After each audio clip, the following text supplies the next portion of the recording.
The wind in this part of Montana did not ask permission.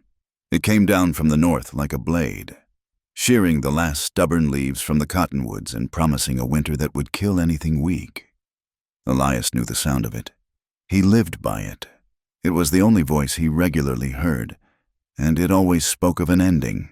He was splitting the last of the logs he meant to stack against the cabin's west wall, the wall that took the worst of the weather. The axe felt good in his hands, solid and real. The impact shuddered up his arms, a familiar ache. He worked with a rhythm born of solitude, each swing a punctuation mark in a long, silent sentence. He was 41 years old, his face carved by sun and grief, and he had not spoken to another soul in 6 months.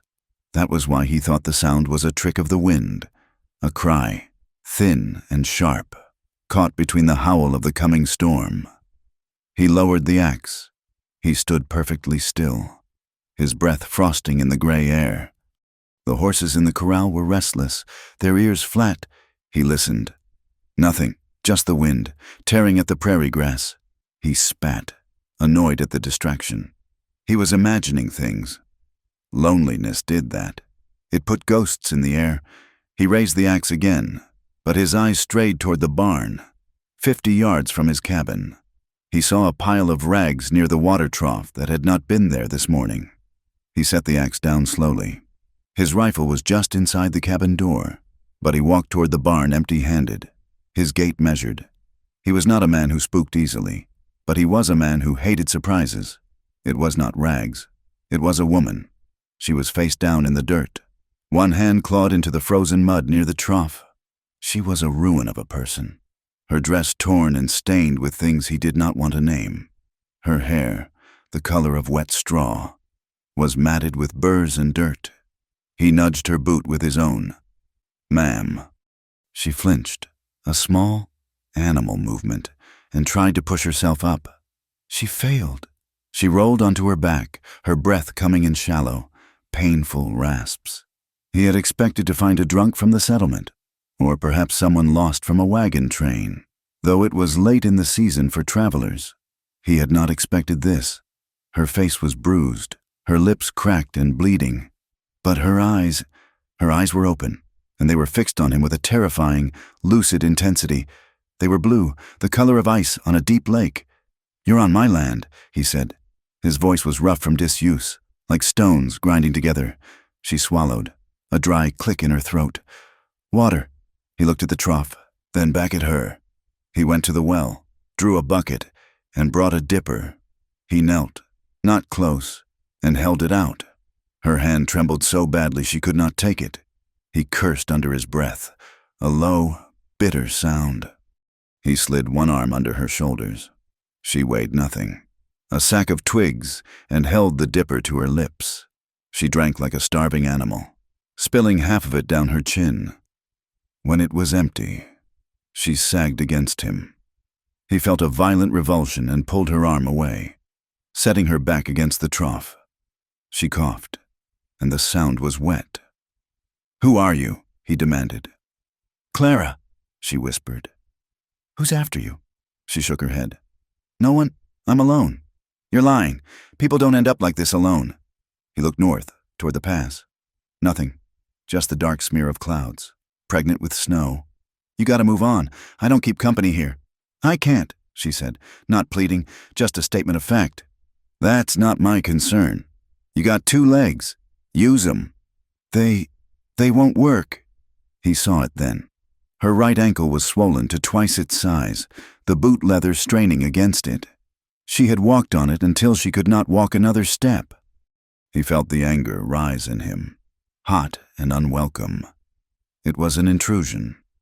She was an intrusion.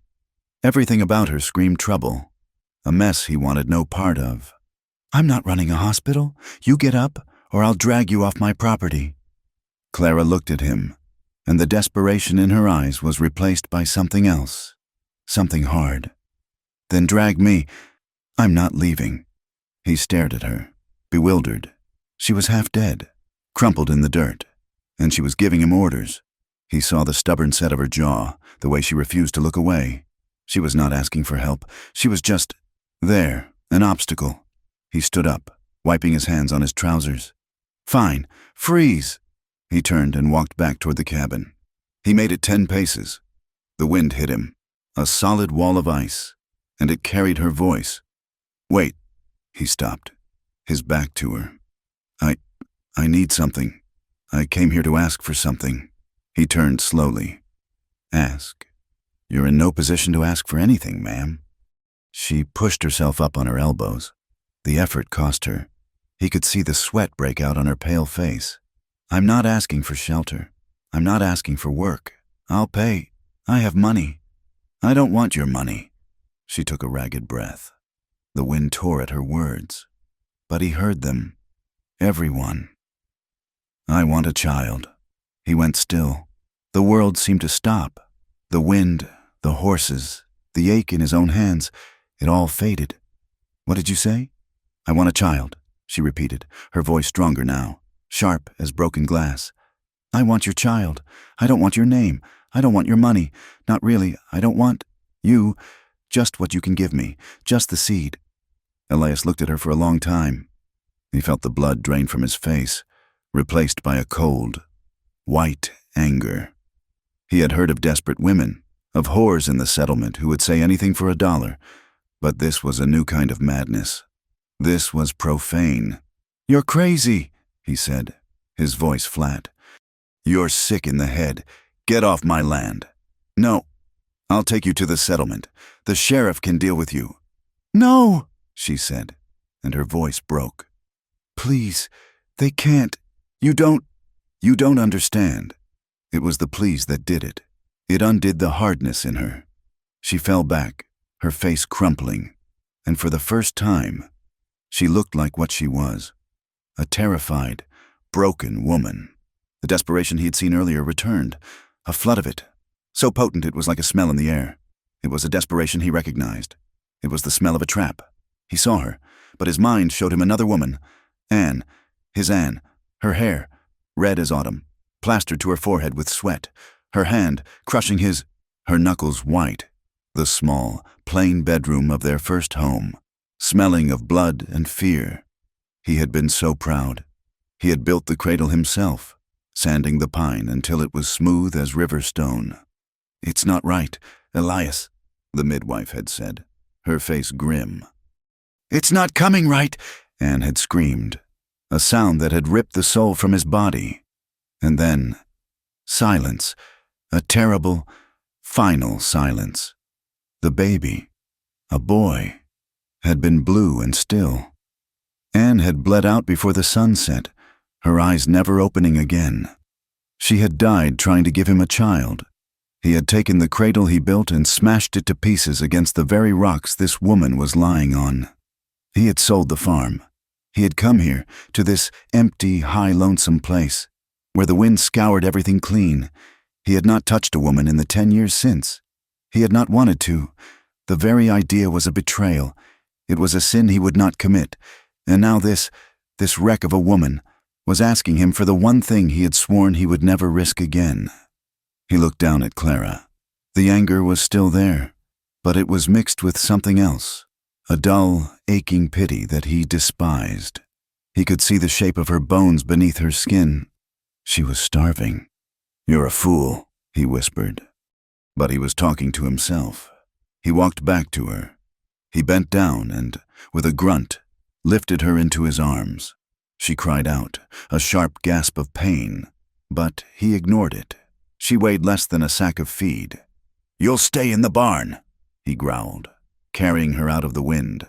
"One night, in the morning, the storm will have passed, and you'll leave.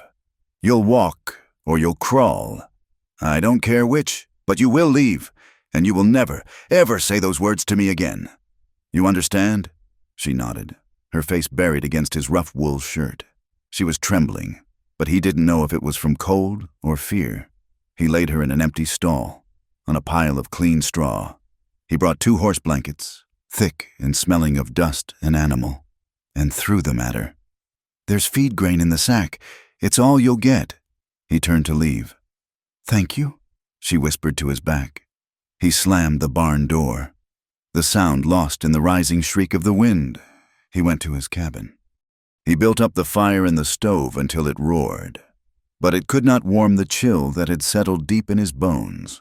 He made his supper of beans and salt pork, but he did not taste it. He sat at his small table, cleaning his rifle, the motions automatic. He watched the window. The wind did not lessen. It grew. Sometime around midnight, the snow began. It was not a gentle snow. It was a horizontal, blinding white. An assault. He had seen blizzards like this. They did not last one night. They lasted a week, sometimes two. He thought of her, in the barn. The barn was sturdy, but it was not warm. The wind would find every crack. He told himself it was not his problem. He had given her shelter. He had given her blankets. He had done more than most would. He was not his brother's keeper. He had learned that lesson well. He laid down on his cot, the rifle beside him, and tried to sleep. But all he could hear was the storm, and all he could see was the ice blue of her eyes, burning with that impossible, insane request. At 4 a.m, the cabin groaned as a gust hit it, strong enough to shake the timbers. He heard the scream of a horse, high and terrified. "Damn it," he said to the empty room. "Damn it all to hell." He pulled on his heaviest coat, wrapped his face in wool, and lit his lantern. He tied a rope from the cabin door to his belt. Men died in blizzards like this, lost in their own yard, found frozen 10 feet from their own door. He opened the door, and the storm punched him in the chest. The world was gone. There was no up, no down, just a screaming white void. He followed the rope he had strung to the barn earlier in the season, his head down, the lantern useless. He found the barn door, the wood iced over, and had to put his shoulder to it to get it open. The horses were frantic in their stalls. The barn was filled with fine, powdery snow that had blasted through the walls. He found her in the stall. She was curled into a tight ball under the blankets, covered in a drift of snow. He thought, for one awful second, that she was dead. He kicked her, hard. She moved, uncurling, and looked up at him. Her face was pale blue, her lips almost black, but she was alive. He did not have to debate it. He could not. To leave her here was to murder her. "Get up!" he shouted over the wind. She tried, but her limbs were too stiff. He hauled her to her feet. She collapsed against him.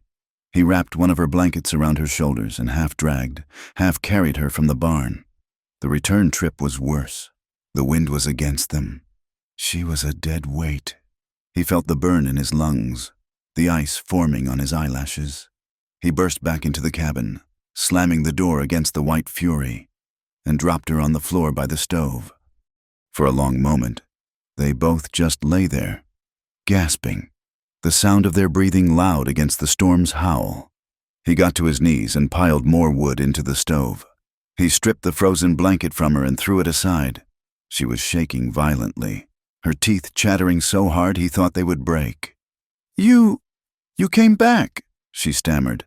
"I didn't want a corpse in my barn," he said, his voice brutal. He went to his cupboard and found the tin of coffee. He boiled water, his hands clumsy with cold. He poured a cup, black and bitter, and pushed it at her. "Drink."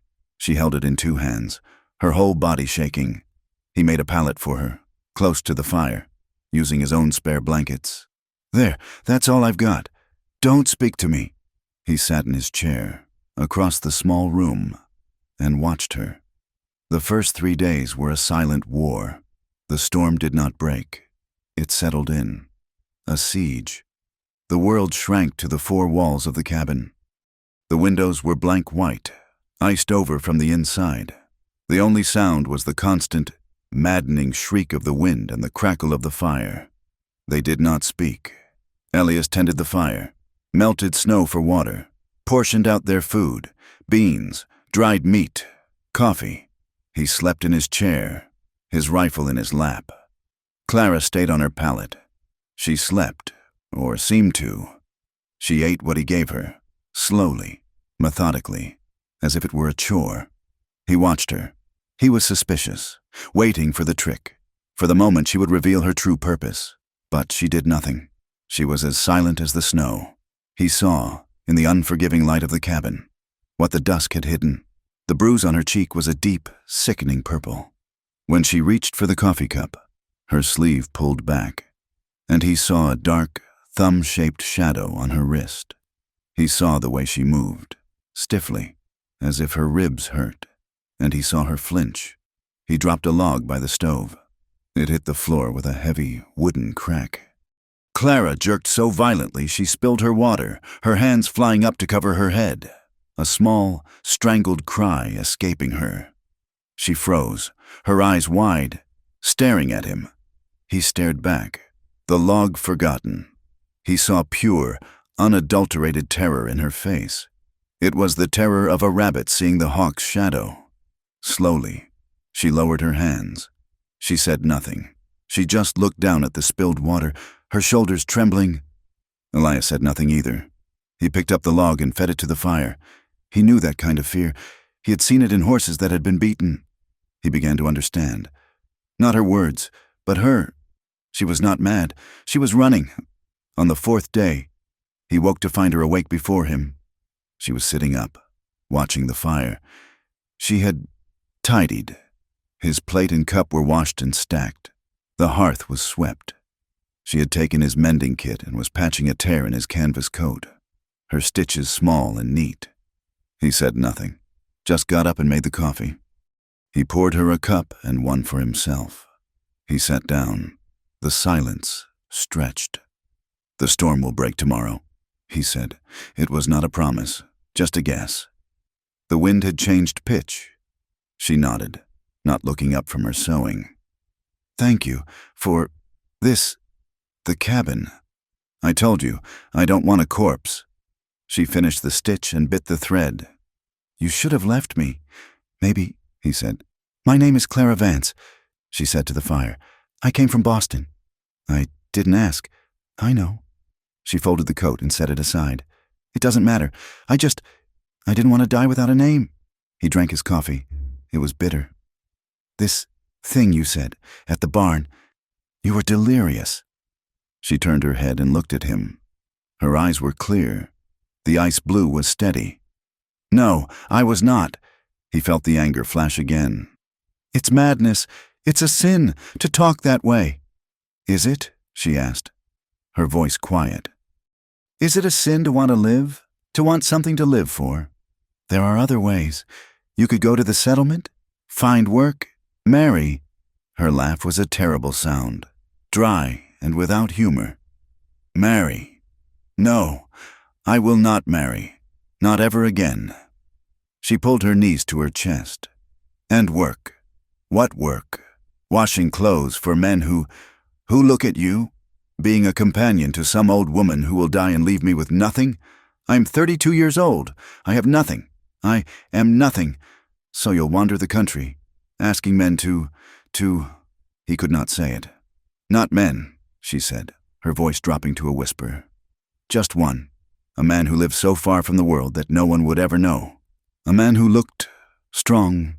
A man who looked like he understood what it was to be alone. A man who would not follow me." "You are crazy," he said again, but the words had no force. He was just tired. "I had a child," she said. Elias felt his stomach clench. He did not want to hear this. He wanted the wind to rise again, to drown her out. He was a boy. He died before he was born. My husband. He said it was my fault. He said I was useless, that I was broken.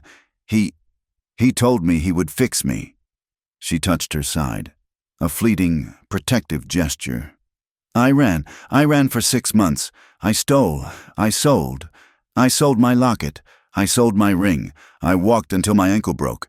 And I found your barn." Elias looked at his hands. They were cracked and scarred. They had built a home, and they had built a coffin. He felt the weight of her words settle in the room. It was heavier than the snow. "I won't ask again," she said. "You're right. It was. It was a strange thing to ask." He nodded, grateful for the quiet. They sat in silence for the rest of the day. The cooperation was easy now. She helped him chip ice from the water barrels. He showed her how to bank the fire so it would last the night. They ate their supper, the stew thin, but hot. Night fell. The storm was, at last, dying. The wind was a low moan instead of a shriek. He could feel the cold pressing in, the temperature dropping as the sky cleared. He was tired. The nights in the chair were making his bones ache. He wanted his cot. He checked the door, barred it. He turned to look at her. She was on her pallet, her back to him. But he knew she was not asleep. He lit the last of his candles. The lantern oil was gone. The small flame threw strange, dancing shadows on the log walls. He sat in his chair, intending to wait her out, to let her fall asleep before he took to his cot. "Elias," she said. He did not answer. She turned over, her face illuminated by the single candle. It softened the bruises, but it deepened the hollows of her eyes. She looked like a ghost. "I lied," she said. "About what? I will ask again." He closed his eyes. He felt a weariness so profound it was like a sickness. "Clara, do not. I have to." She sat up, clutching the rough blanket to her chest. "You are a good man. You don't know me," he snapped. "You know nothing about me. I know you brought me in. I know you saw me flinch, and you have not raised your voice since. I know you gave me your blankets. That is more than I have known from anyone. That's just decency." "No," she said. "It's not." She waited. He knew what she was waiting for. He wanted to tell her to go to sleep. He wanted to tell her she would leave in the morning. "Please," she said. Don't send me away with nothing." Her voice was steady, but it was hollow. It was the voice of someone who had been scraped out inside. "You don't have to want me," she said, her eyes locked on his. "You don't even have to look at me. Just give me something that's mine, something that he can never touch, something that can't be taken away." Elias could not answer. He could not move. He looked at her, this strange, broken woman, asking for the one thing that had destroyed his life. He saw Anne's face, her eyes wide with fear. He saw the empty cradle. He saw 10 years of dust and silence. And he saw her, Clara, a survivor, asking not for love, or passion, or even kindness. She was asking for a seed, a beginning, a continuation. He wanted to shout. He wanted to throw her out into the snow. He wanted to tell her she was damned for asking. But he said nothing. He stood up, his joints cracking. He walked to the stove and stared into the red glow of the embers. He could feel her watching him. He could feel her plea in the air, a physical thing. He sat down in his chair, his back to her. He picked up his rifle and laid it across his lap. He sat there all night, staring at the fire as it died. He listened to the sound of her breathing, the small, quiet shifts as she tried to find comfort on the hard floor. He did not sleep. He watched the shadows grow long and then shorten as the single candle burned down to a stub and sputtered out, plunging the room into darkness. He sat in the cold dark, listening to the last sighs of the dying storm, and felt something inside his chest. It was a hard, frozen thing, something he had carried for 10 years, and in the dark, with her breathing in the same room, he felt it crack. It was not a relief. It was an agony. It was the sound of a thaw he never wanted. The thaw he had feared did not come. The morning light was a flat, dead gray, and it showed the world was buried. The storm had not broken. It had paused to take a deeper breath. The snow was piled in drifts against the cabin, swallowing the windows on the north side, sealing them in. The wind returned that afternoon, a low, steady moan that promised another week of the same. The world was now only the cabin, the path to the woodpile, and the short, dangerous line to the barn to feed the horses. Everything else was gone. Their small store of food became precious. He had half a sack of flour, a side of bacon, a bag of beans, and coffee. It was enough for one man to winter comfortably. For two, it would be thin. "We ration," he said on the morning of the 5th day. His voice was flat. "Half cup of flour, 2 slices of bacon, coffee twice a day, beans for supper." Clara nodded. She had pulled her hair back, tying it with a scrap of thread. The simple act made her look different, less like a refugee, more like a woman. "I can make the flour stretch, make a thin gruel." He just grunted, but he let her. Their days fell into a new, shared rhythm. It was a rhythm of survival. In the mornings, he would bundle himself against the white hell, his rope tied to the door, and go to the barn. He would feed and water the horses, his movements quick, the cold a physical enemy. He would return, his beard caked in ice, and spend an hour by the stove, rubbing life back into his fingers. Clara kept the fire. She tended it with a miser's care. She learned the stove's temperament, how to bank the coals so they lasted. She melted snow for water, a constant, tedious chore. She took his torn shirts, his wool socks, and mended them with stitches so fine they were almost invisible. She refused his pity. When he offered her the larger piece of bacon, she cut it in half and put half back in the pan, but she accepted his kindness. When he brought in a block of snow, saving her the trip, she simply said, "Thank you, Elias," and set it to melt. The silence remained, but its quality changed. It was no longer a war. It was a shared space. It was the scrape of her needle on canvas, the heavy thud of his axe as he split the wood he brought in, the bubble of the bean pot. But the question of her request hung in the air.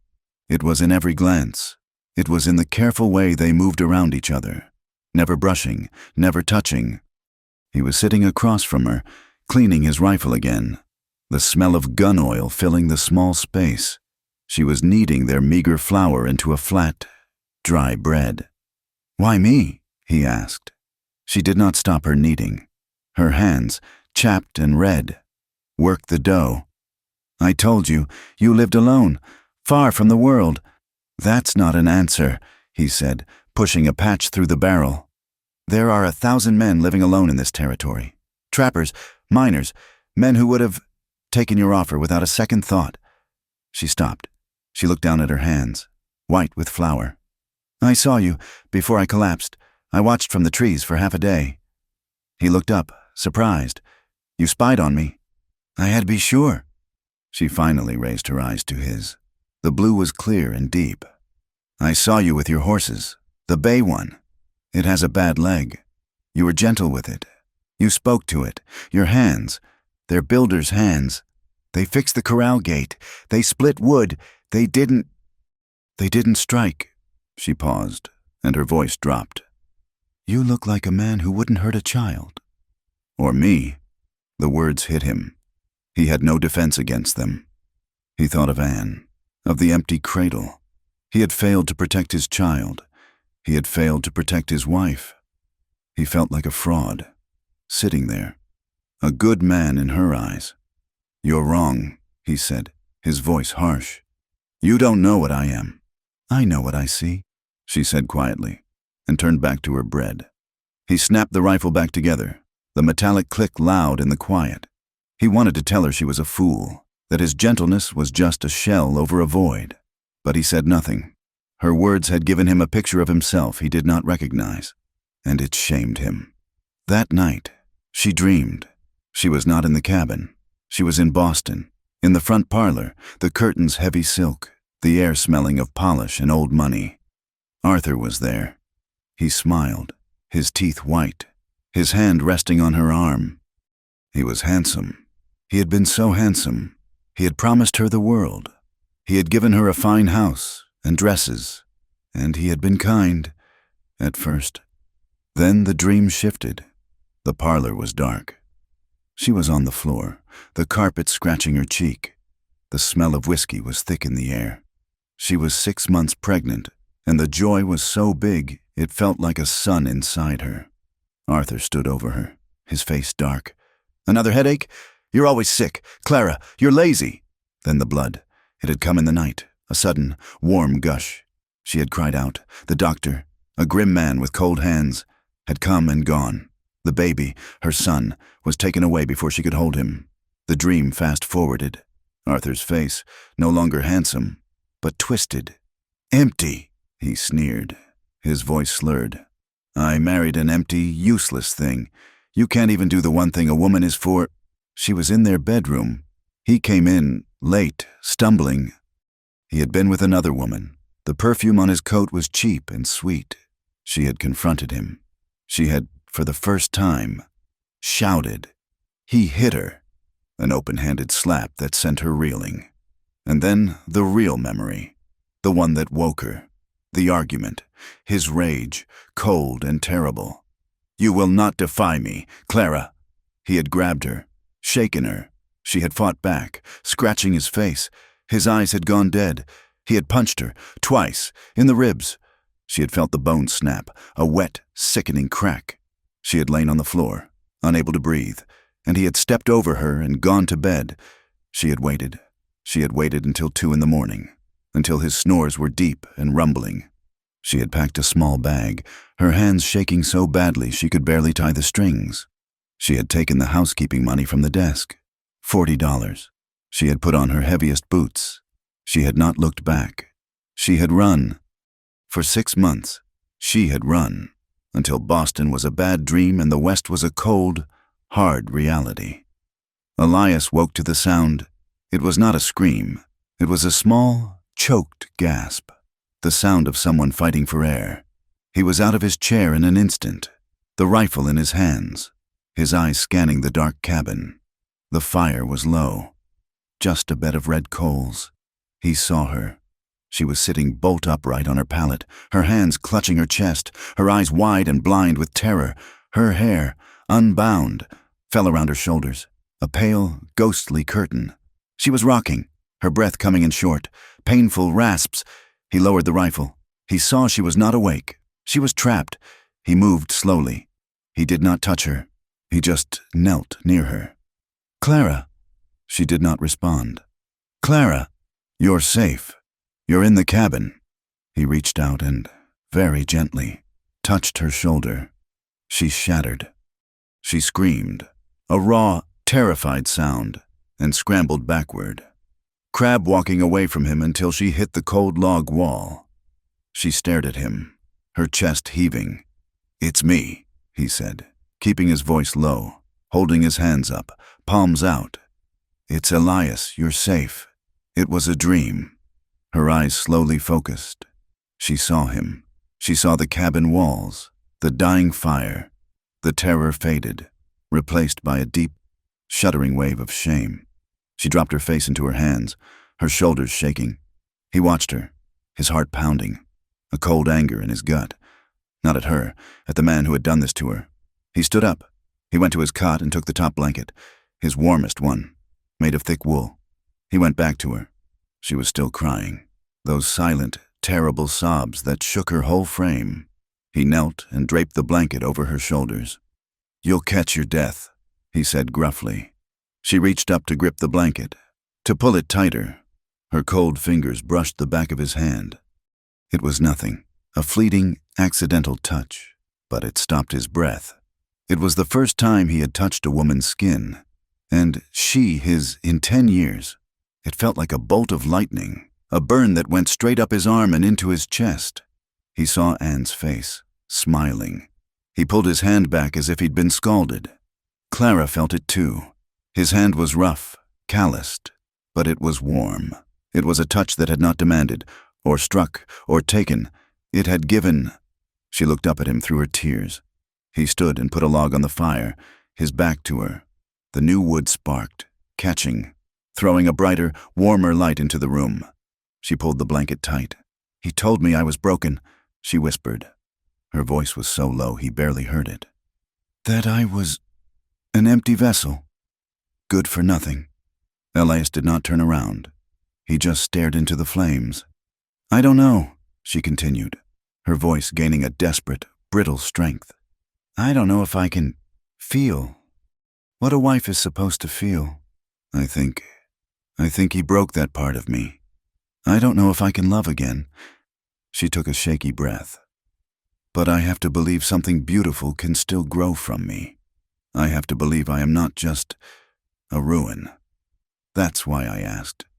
Elias, it's the only thing he can't control." Elias closed his eyes. He understood.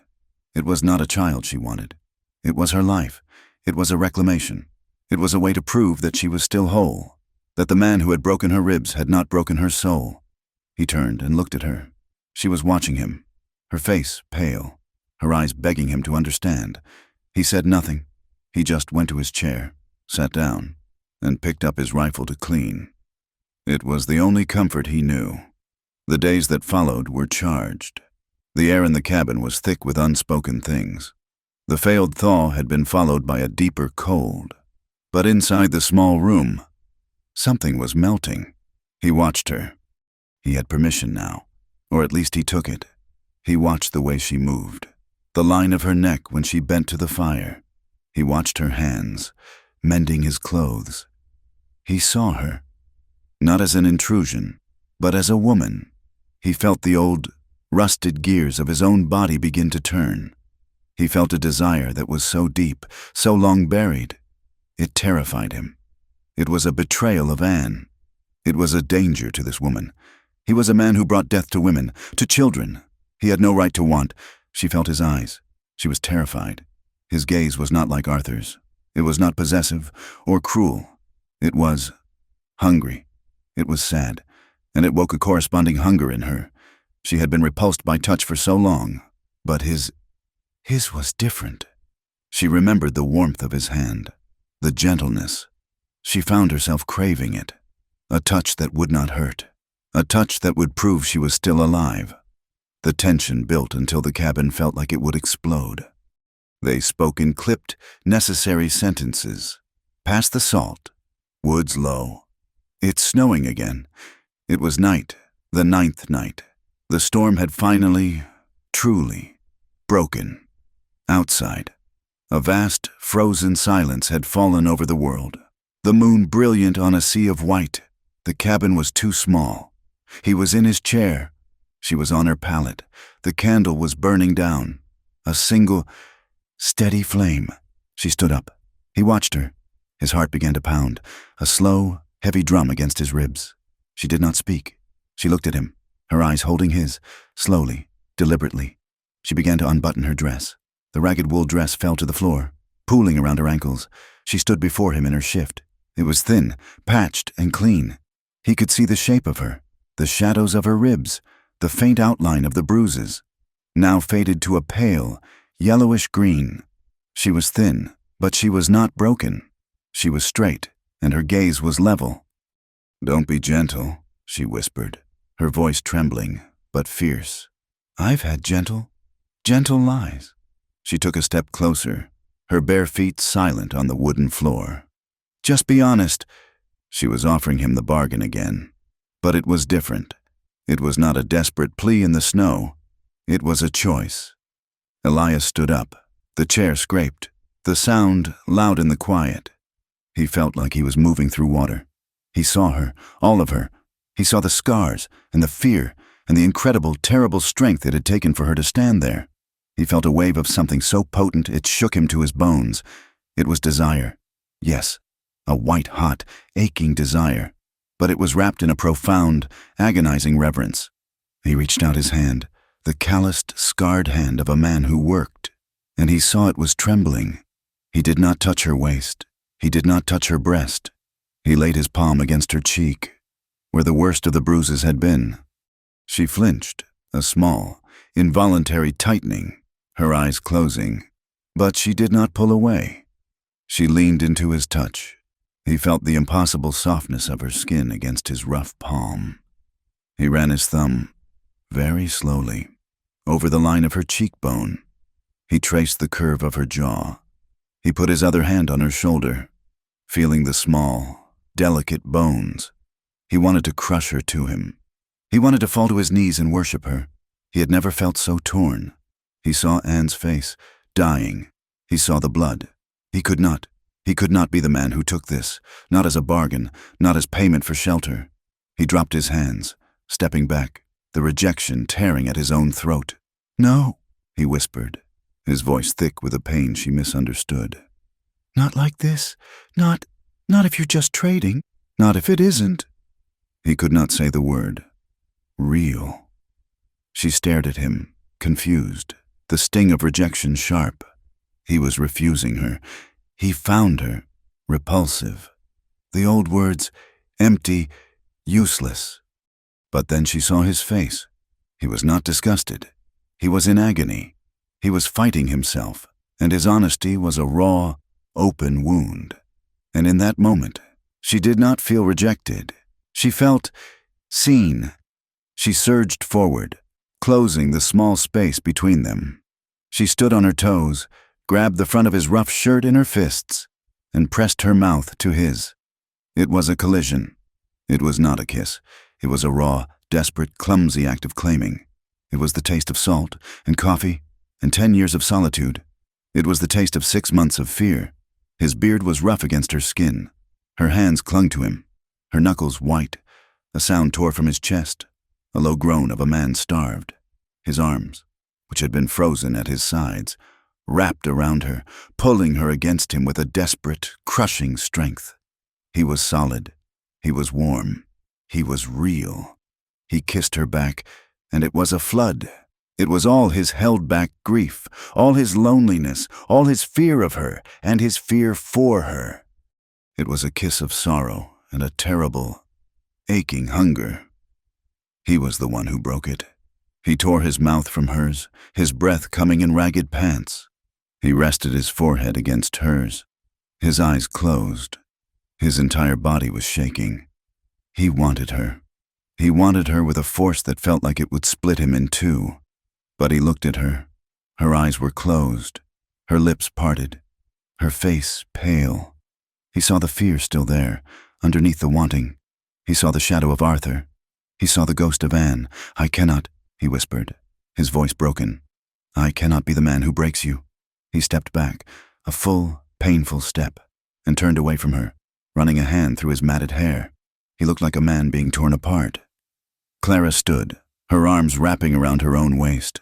The cold of the room, which she had not felt, rushed in. She felt exposed, raw. She had offered herself, and he had taken the kiss, but he had refused the bargain. She expected to feel shame. She expected to feel the old, cold dread, but she did not. She sank down onto her pallet. The wool blanket he had given her still pooled there. She looked at his back, broad and tense. He had refused her, not because she was worthless, but because he thought she was worth more. He had treated her not as a vessel, not as a trade, but as a person. She began to cry. It was not the silent, choked weeping of her nightmares. It was a deep, shuddering, noisy weeping. It was a sound of something locked in her chest for years, finally breaking free. It was a flood of relief that hurt. Elias turned, alarmed, his fists clenched. "Clara, I'm sorry. I did not mean to—" She looked up at him, her face a mess of tears. But she was smiling. A small, watery, trembling smile. "No," she whispered. "Don't be sorry." She wiped at her face with the back of her hand. No one has ever—" She stopped, taking a gulp of air. "No one has ever treated me like I mattered. Not like that." He just stared at her, the confusion on his face slowly giving way to a dawning, painful understanding. He had tried to protect her, and in doing so, he had given her back a piece of herself. He did not move to comfort her. He did not speak. He just stood there, watching her cry. And for the first time in 10 years, the ghost of his wife did not feel like an accuser. She just felt sad and far away. The candle on the table sputtered, and the flame died, leaving them in the cold, clean light of the moon. The wind did not fade, it simply ceased. After 12 days of howling, the silence that fell on the cabin was heavier and more absolute than the storm itself. Elias woke in his chair, the cabin air sharp and cold. The fire had burned down to a dull red eye. He looked at the pallet. Clara was already awake, sitting upright, her hands clasped around her knees. She was just listening to the stillness.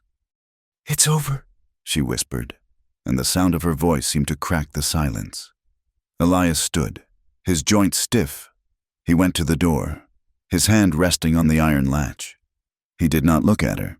The memory of the night before, her tears, his refusal, their shared, broken honesty, was a raw, New skin between them. He had protected her, but he had also rejected her, and he did not know where that left them. He put his shoulder to the door, breaking the seal of ice, and pushed it open. A new world lay before them. It was a white, blinding, and pristine landscape, sculpted by the wind into drifts as high as the cabin's roof. The sun was a pale, weak disk, but the light it cast was so bright it hurt to look at. The air was frigid, burning his lungs, but it was still. Clara came to stand behind him, clutching his spare blanket around her shoulders. She did not stand close, but she was there. "I should go," she said to the white expanse. "Go where?" His voice was rough. He gestured to the landscape. "You'd last 10 minutes. The drifts are 20 feet deep in the pass. We're snowed in, properly. For how long? Weeks, maybe a month, until the spring thaw decides to show." He turned from the door, letting the cold light spill into the room. He could not look at her. Not yet. He began to make coffee, the small, familiar task, a necessary anchor. "Elias," she said to his back. He stopped, his hand on the grinder. "What?" "About last night. I'm sorry. I was forward." He turned slowly. She looked small, her face pale in the bright light, but her eyes were steady. "You have nothing to be sorry for," he said. "I was the one. I was a coward." The admission hung between them, stark and true. "You were a gentleman," she said softly. "I was afraid," he corrected.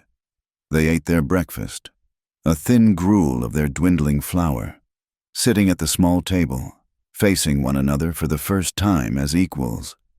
The silence was awkward, but it was not hostile.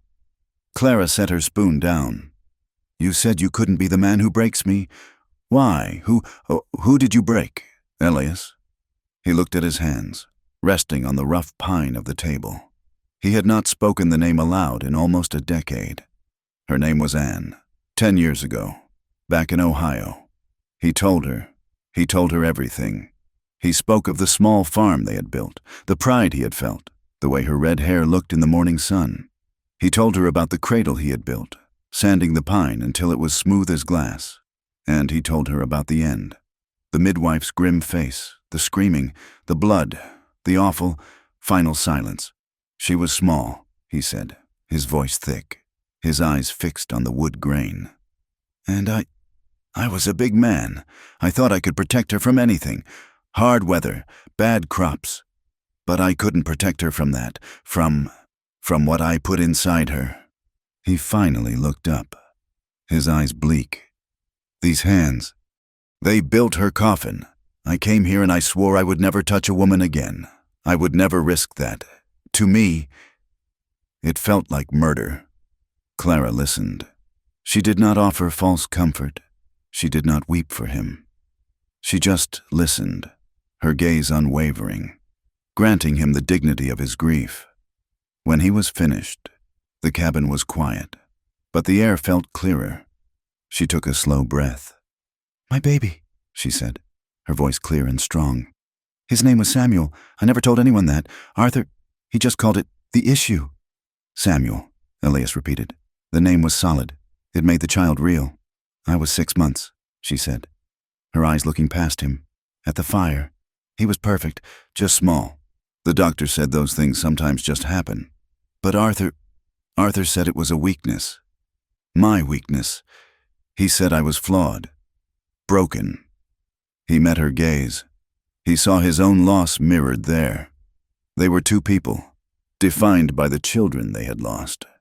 The ghosts of Anne and Samuel were in the room, but for the first time, they were not accusers. They were just sad, and they were quiet. The next day, Elias shoveled a path to his small tool shed.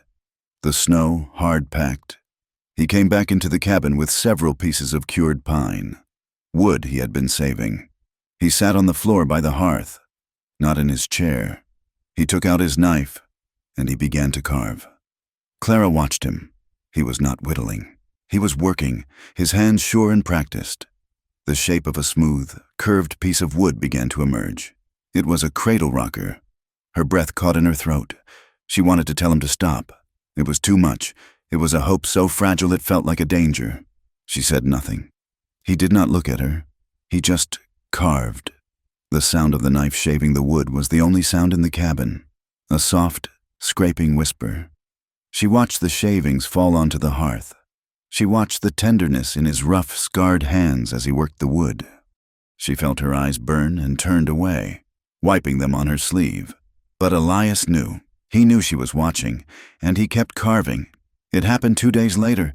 The world outside was dripping, the sun high and bright. The cabin was filled with a soft, clear morning light. Elias had woken on his cot. He looked over at Clara's pallet. She was awake, watching him. The air was charged, but the fear was gone. It was replaced by a quiet, trembling anticipation. He stood up. He walked to her pallet and knelt beside her. He did not touch her. "Clara," he said. It was not a question. It was a statement. "Yes," she whispered. He held out his hand, palm up, his carpenter's hand, the hand that had held a dying woman, the hand that was now building a cradle. She looked at it for a long moment, then placed her own hand in his. He did not pull her. He simply held her hand. He lifted it to his lips and pressed a slow, reverent kiss to her knuckles.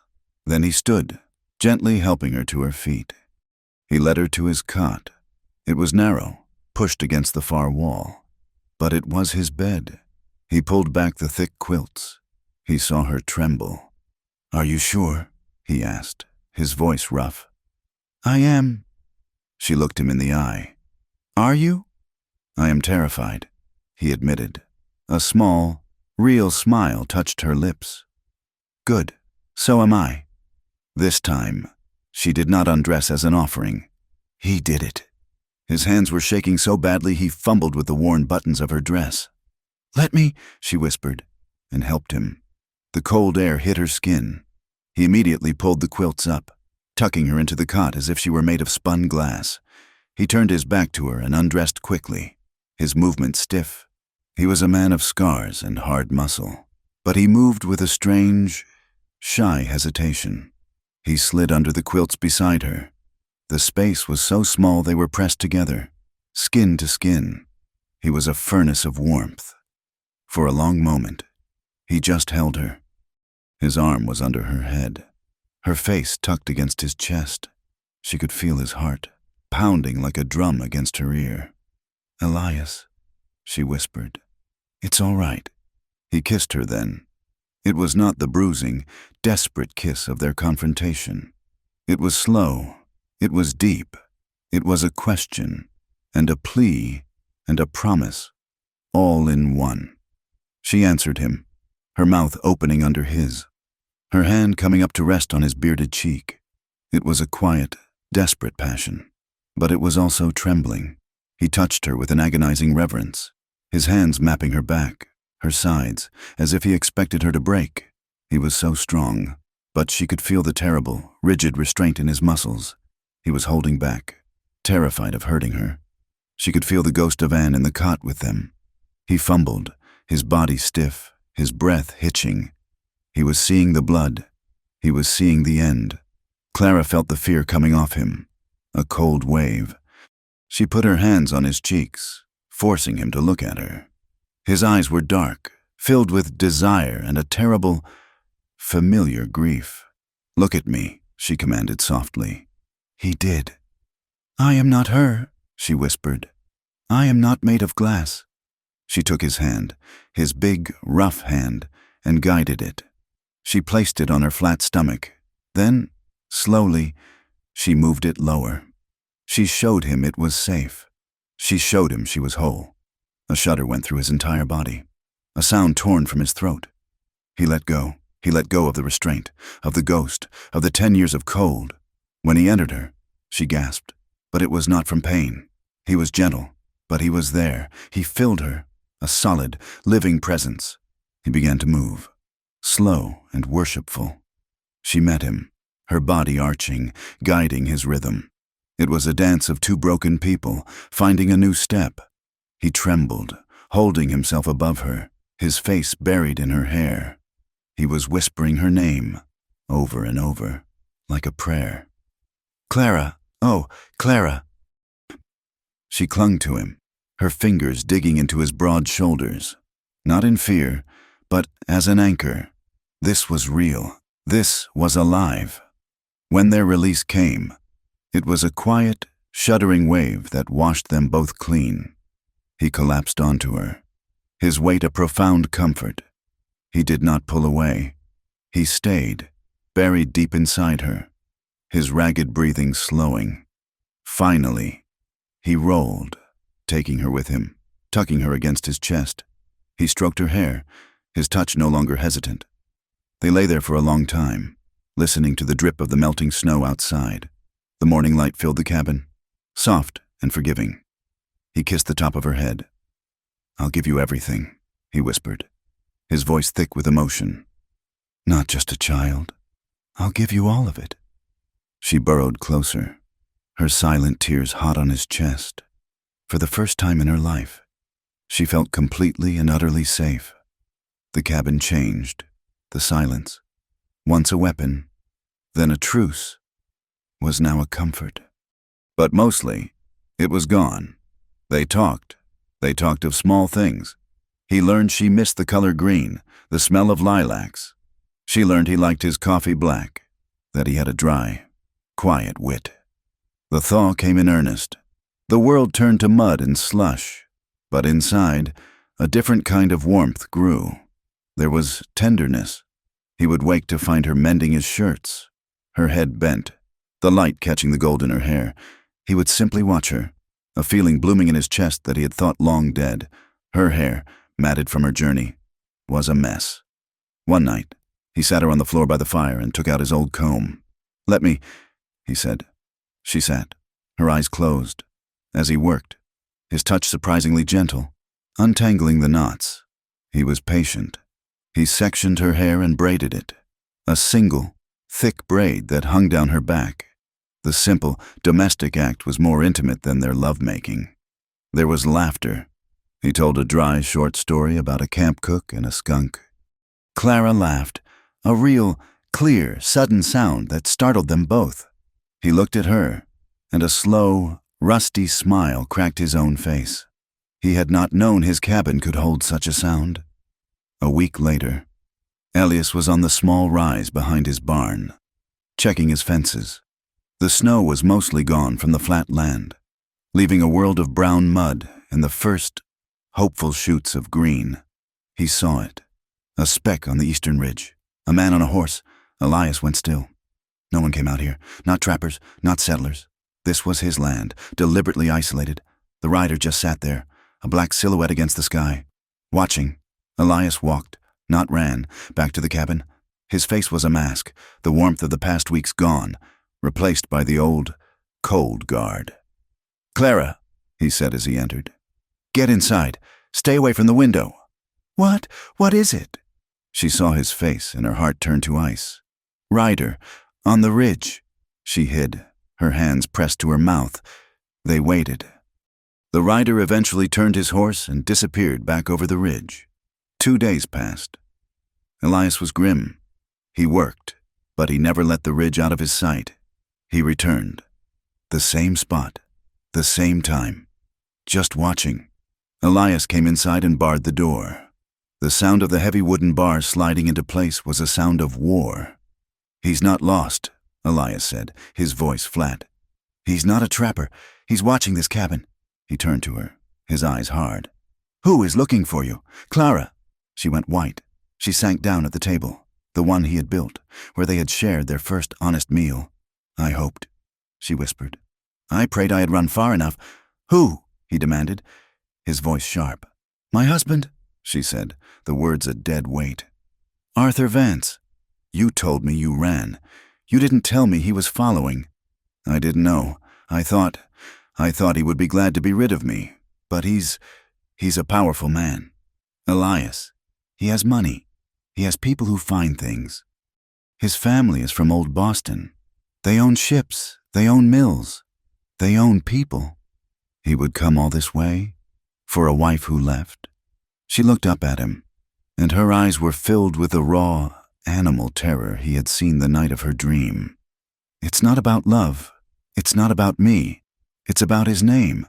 His pride, I shamed him. I made him look like a fool. And I took $40 from his desk. She laughed, a dry, terrible sound. He would cross the world to punish me for that $40. If he finds me, he will drag me back, and he will kill anyone who tries to stop him.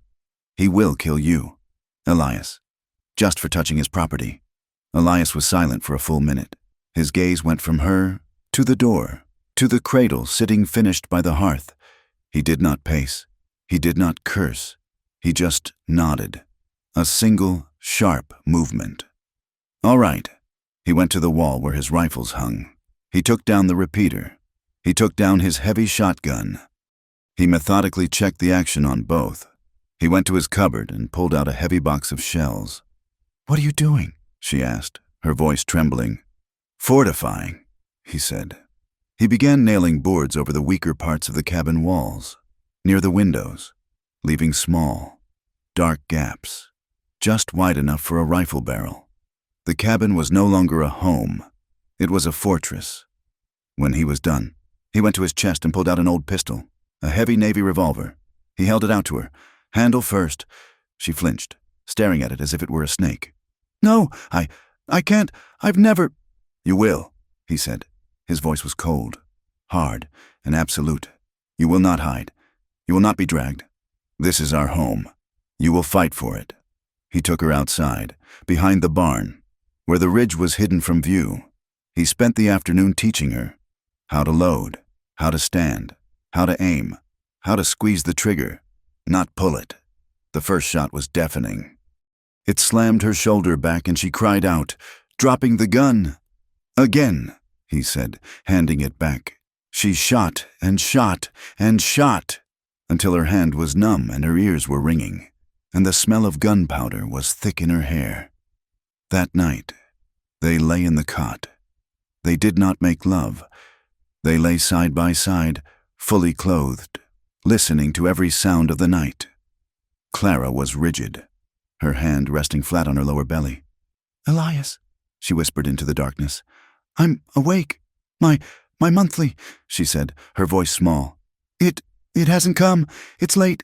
It's been weeks, since before the storm ended." He went utterly still. "I think," she whispered, her voice a terrible, fragile mix of hope and sheer terror. "I think it happened.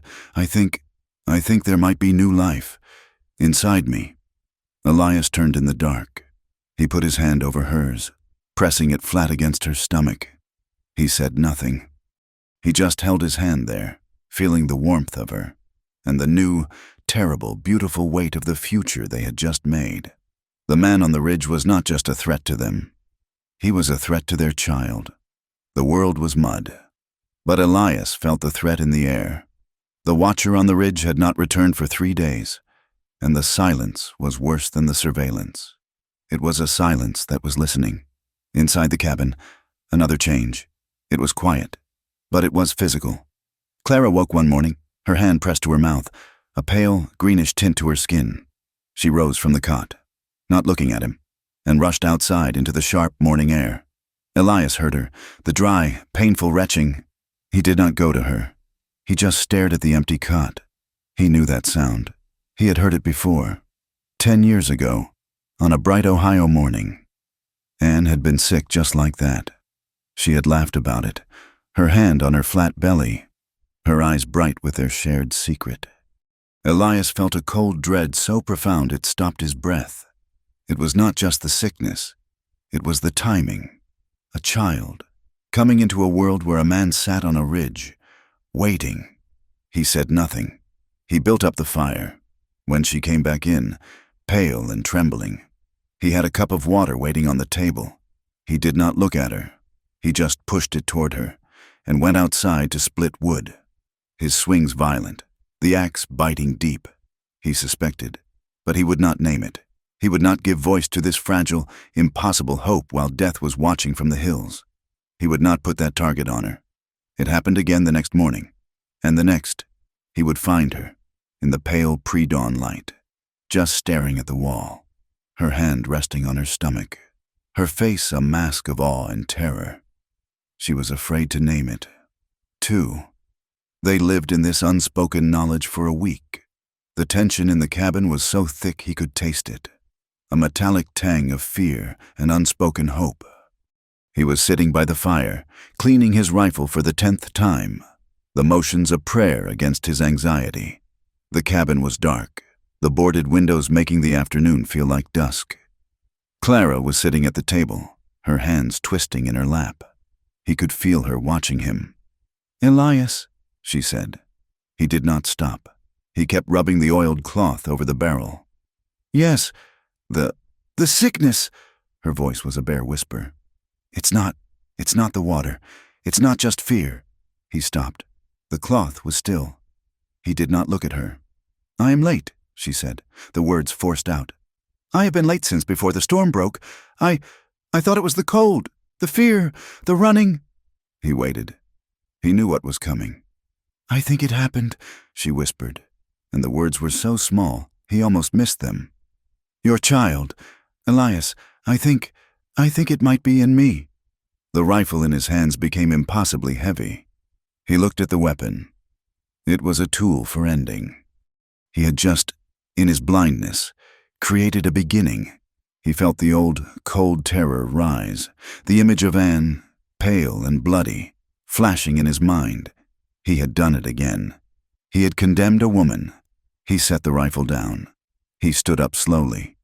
Clara watched him, her eyes wide with fear. She thought he was angry. She thought he would curse her, that he would see her as a trap. "Elias, I didn't—" He crossed the small room. He did not touch her face. He did not take her hand. He stood before her, this woman who had survived so much, this woman he had brought back to life only to put in mortal danger, and he knelt. He knelt on the rough floorboards, his bad knee cracking in protest. He was a tall man, and the gesture was one of utter, profound submission. He knelt at her feet like a penitent. She gasped, her hands flying to her mouth. "No, don't!" He paid her no mind. He lowered his head. He pressed his ear, very gently, against her flat, soft belly. There was nothing to hear. It was too soon. It was only the idea of a child, a ghost. But he listened. He listened as if he could hear the sound of his own hope. He stayed there for a long time, his ear against her, his eyes closed. He was claiming her. He was claiming the life inside her. He was accepting the sin, the risk, the terror, and the impossible, agonizing joy of it.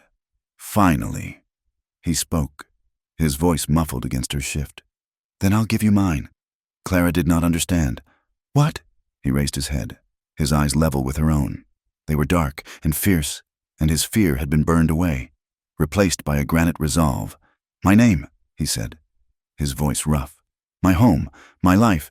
It's not just your child, it's ours, and I'll give you mine. I'll give you all of it." He was not just a sire. He was a father. He was her husband. She wept, her hands falling to his head, her fingers burying themselves in his thick, dark hair, clinging to him. He rose, pulling her up from the chair, and held her, his arms a steel cage, as if he could protect her from the world, from her past, from the child itself. Through sheer force of will, their intimacy changed. It was no longer the tender, hesitant healing of their first couplings. The threat outside and the new life inside had forged something new. Their love became ferocious, a desperate, defiant act against the looming dark. It was no longer just a comfort. It was a claiming. They would come together in the narrow cot, in the dark, the wind howling, and there was an anger to it. It was a shared fury against Arthur, against Anne's ghost, against a God who would allow such pain. Clara was no longer passive. She was not a survivor being healed. She was a warrior. She would claw at his back, her nails leaving red trails. A desperate attempt to feel something real, to mark him as hers, to ground herself against the terror of her memories. She would bite his shoulder, her teeth sharp, a primal, animal act of possession. She was fighting, not him, but the man who had called her broken. She was proving she was whole. Elias met her ferocity. He felt the sting of her nails, and it was a relief. It was a pain he could understand, a pain of the now, not the bleeding, endless pain of the past. He would hold her, his powerful body pinning her, his own movements urgent, possessive. But even in his fierceness, the old wound was there. He would feel her smallness beneath him, and the terror of her fragility would seize him. He would stop, his breath catching, his body rigid. "I'm sorry," he would whisper, his voice broken, into her skin. "I'm sorry." He was not apologizing for his roughness. He was apologizing for all of it. For the child, for the danger, for loving her. "Don't be," she would pant, her eyes wild in the dark, and she would pull him back down, refusing to let him retreat into his guilt. "Be here. Just be here." They were forging a bond in a language of scars and need and defiance. The watcher returned. Elias had gone to the gate. It was a 2-mile walk, a perimeter check. He had told Clara to stay, to bar the door, to keep the rifle close. He found it tied to the post of his front gate with a piece of dark blue, silken ribbon. It was a single piece of paper, folded. It was not the rough paper of the West. It was fine, cream-colored, Eastern stock. His blood went cold. He did not open it. He just stared at the ribbon. It was a civilized, mocking, cruel thing to find in this wild place. He rode his horse back to the cabin at a hard gallop, his face a mask of stone. He burst through the door, causing Clara to spin, the rifle in her hands, her face white. He just held out the paper. She looked at the ribbon, and her hand went to her stomach. "No." He unfolded it. The handwriting was neat, aristocratic, a clean, sharp script. It was only 5 words. "I know where she is." "He's not just watching," Elias said, his voice a low, dangerous growl. "He's toying with us. He's here. He's close." Clara sank to the floor, her back against the wall, the rifle in her lap. "He'll kill you, Elias. He'll kill you just for being in the same room as me." "Let him try," Elias said. The words were quiet, but they were the most violent sounds she had ever heard. He began to prepare, his movements methodical, deadly. He was no longer just a rancher. He was the man who had survived 10 years of solitude, the man who had faced down winters that killed other men. He pulled her up. "We leave, tonight. We ride north, into the high country. He can't track us in the mountains. We'll lose him. We'll go where no one can find us." He was packing. Dried meat, shells, blankets. Clara watched him. She watched him pack their life into 2 small saddlebags. She watched him plan their escape, their run into the frozen, empty wilderness. And she saw her past playing out again. Running, hiding, being cold and alone and afraid. "No," Elias stopped, a handful of bullets in his fist. "What?" "No," she said, her voice stronger. She stood up. She walked to the boarded window and stared out through the small slit. At the land, their land. "I ran from him for 6 months. I ran until my body broke. I will not run again. Clara, this is not a request. He is not a man. He is a monster. He will come with hired guns. He will burn this cabin to the ground with us in it." "Then he will have to?" she said, turning to him. Her face was pale, but her eyes were his. They were granite. "This is my home. Elias, this is the only place I have ever been safe. This is where our child was made. I will not be hounded from my home like an animal. I will not have our child born in a snowdrift while we run." She stepped toward him. "You taught me how to shoot. You taught me how to stand. Do not, now, ask me to run." He looked at her. He saw the woman he had found by the trough, a broken, dying thing. And he saw the woman who stood before him now, her shoulders back, her hand on her belly, her eyes blazing with a fire he had helped ignite. He had wanted a partner, and God help him. He had made one. A slow, terrible smile touched his lips. It was a smile of pure, savage pride. "All right," he said. "We don't run, we fight."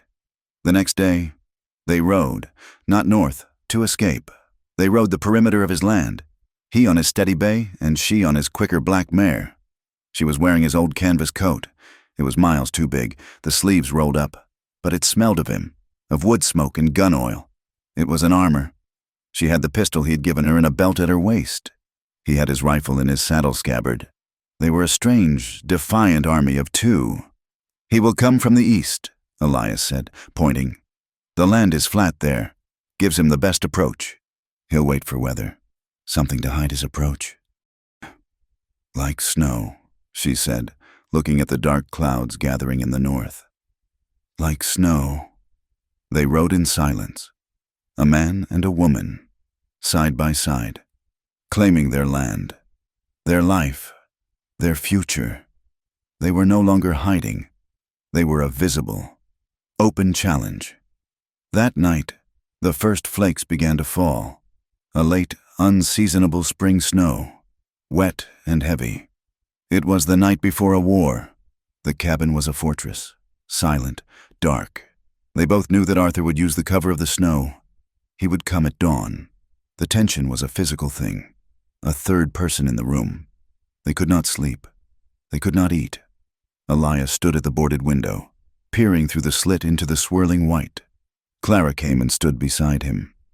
"I am afraid," she whispered. "I am, too," he said, not looking at her. She touched his arm. "Let's go to the barn." He looked at her, confused. "What? Why? It's not safe." "I want to check the horses," she said, but her eyes said something else. He took his rifle. She grabbed her pistol. They moved through the swirling snow, two ghosts, to the barn. It was where they had first met. It was the place of her humiliation and his mercy. The barn was dark, filled with the warm, animal smell of the horses and hay. The wind was a low moan outside. He checked the latch on the big door, sliding the heavy wooden bar into place. They were locked in. He turned. She was standing in the center aisle, the snow melting in her hair. She was not wearing his coat. She had left it in the cabin. She was just in her simple dress. She looked at him, her eyes dark, her face pale in the gloom. He did not speak. He walked to her. This was not love. It was not tenderness. It was defiance.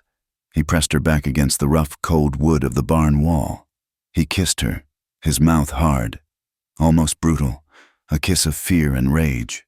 She met him, her hands grabbing his shirt, pulling him closer, her body arching against his. It was rough. It was urgent. It was the act of two people, on the edge of death, choosing life. One last, ferocious time. It was a sacrament taken in the cold, with the smell of hay and gunpowder. He did not remove her dress. He pushed his hands underneath, his calloused palms finding her skin, claiming her, his body pressing her into the wall, a shield against the world. She clung to him, her breath sobbing in his ear, her body moving with his, a desperate, frantic rhythm. Afterward, they did not move. They just stood, tangled together, his face buried in her neck, her arms locked around his waist. They were both shaking, from cold, from release, from terror. "If I die tomorrow," she whispered, her voice shaking against his skin. "When he comes, I want you to remember, I was not his, I was yours." Elias pulled back, his hands gripping her shoulders so tightly it hurt. He looked down into her face, his own a mask of savage, terrible love. "You'll live," he said, his voice a low, commanding growl. "You will live. You'll carry my name, and you will carry my child." The snow stopped just before dawn. It did not taper off. It ceased, as if a door had been slammed shut. The world was left in a dead, muffled silence, under a sky the color of a fresh bruise. Elias was at the window slit, his rifle in his hands. He had not slept.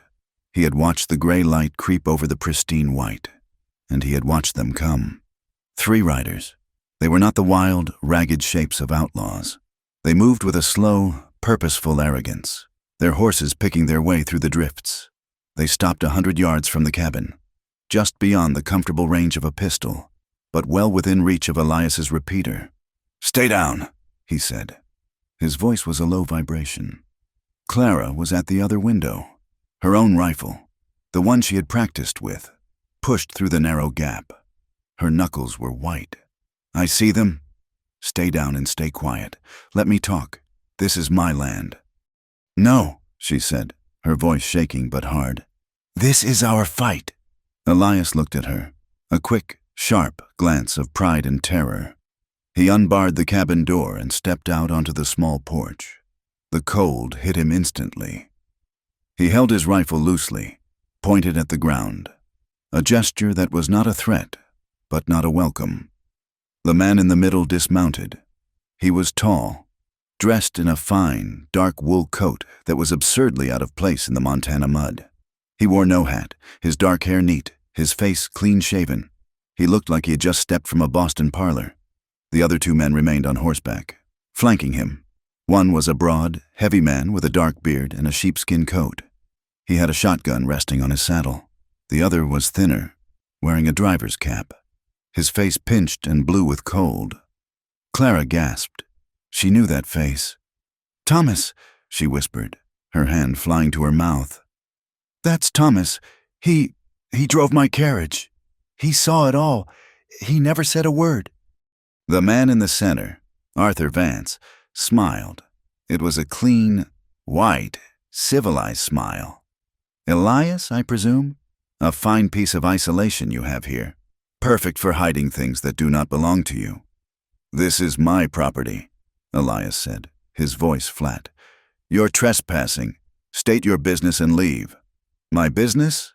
Arthur laughed, a short, sharp sound that did not touch his eyes. He took a step closer, his expensive boots sinking into the snow. "My business is retrieving what is mine. You have my wife, and, I believe, $40 of my money." He looked past Elias, at the dark, boarded-up cabin. "Clara, my dear, this rustic performance is over. You've made your point. Come out. You will not be overly punished. A husband's duty is to forgive, after all." "She's not your property," Elias said, his voice dropping to a growl. "And she's not going anywhere." The frontiersman, protective, noble." Arthur's smile widened, but his eyes were cold as the ice on the creek. "Do you truly think you have a claim? She is my wife. She is bound to me by God and by law. She is mine, as much as this frozen dirt is yours. She is a thief, a runaway. And you, sir, are harboring stolen goods." The cabin door opened. Clara stepped out. She was not wearing Elias's coat. She was in her simple mended dress, her hair in the single, thick braid he had made. She held the heavy repeater rifle, and she did not hold it loosely. She held it with both hands, the stock braced against her hip, the barrel level. Arthur's smile faltered. This was not the broken, weeping woman he had last seen on his bedroom floor. This was a stranger. "You stole from me," Clara said. Her voice did not tremble. It was clear and cold as the morning air, and it carried across the snow. "Clara, put that ridiculous thing down. You'll hurt yourself." "You stole my son," she said, taking a step forward, to stand beside Elias. "You stole my safety. You stole my home. You broke me." She raised the rifle, the barrel now pointing directly at his heart. "But I'm still here." Arthur's face, for the first time, changed. The mask of civility dissolved, revealing the raw, cold rage beneath. He looked at the bearded man on the horse. "Kill him." The bulky man in the sheepskin coat was fast. He swung the shotgun around. Elias was faster. He had been waiting for the order. He fired the repeater from his hip. The shot cracked the silence. The bulky man grunted, his own shotgun discharging into the snow, yards wide. Elias's shot had hit the horse. Not the man. The animal screamed, rearing, and the bulky man tumbled into a deep drift. But in that same instant, the other man, Thomas, the driver, had drawn a pistol. He was not aiming at Elias. He was aiming at Clara. He had forgotten her. He had seen her as a victim for so long. Clara saw his arm come up. She saw the dark, round-mouthed pistol. She did not flinch. She did not think of Arthur, or Boston, or her broken ribs. She thought of Elias. She thought of the cradle by the fire. She thought of the life inside her. She squeezed the trigger. The repeater kicked, slamming her shoulder with a brutal, satisfying force. Thomas. He just looked surprised. His eyes went wide. He looked down at the dark, spreading stain on his chest, then back up at her, as if to ask a question. He fell forward, face first into the snow, and did not move. "No!" Arthur screamed. He looked at Thomas, dead, and at his other man, struggling to get out of the snow, and his civilized rage turned to pure, shrieking panic. He was a coward. He scrambled back to his horse, his feet slipping, yanking the reins. The bulky man was up. He had his rifle. He saw his employer fleeing. He fired, a wild shot, at Elias. Elias felt it. It was not a sting. It was a hot, tearing punch to his left shoulder, spinning him around. He grunted, a deep, guttural sound, and fell to one knee, his rifle dropping into the snow. "Elias!" Clara screamed. The bulky man, seeing Elias down, did not press the attack. He saw Arthur galloping away, into the trees that lined the creek, cursing. The man climbed onto his own horse and spurred it, following his master. The world was silent again. There was only the sound of Clara's ragged breathing, the smell of gunpowder, and the dark, steaming stain of Elias's blood on the white snow. Clara ran to him. "You're hit! Oh God, you're hit! The shoulder!" Elias gritted, his face pale, sweat beading on his brow despite the cold. He clutched the wound. It's all right."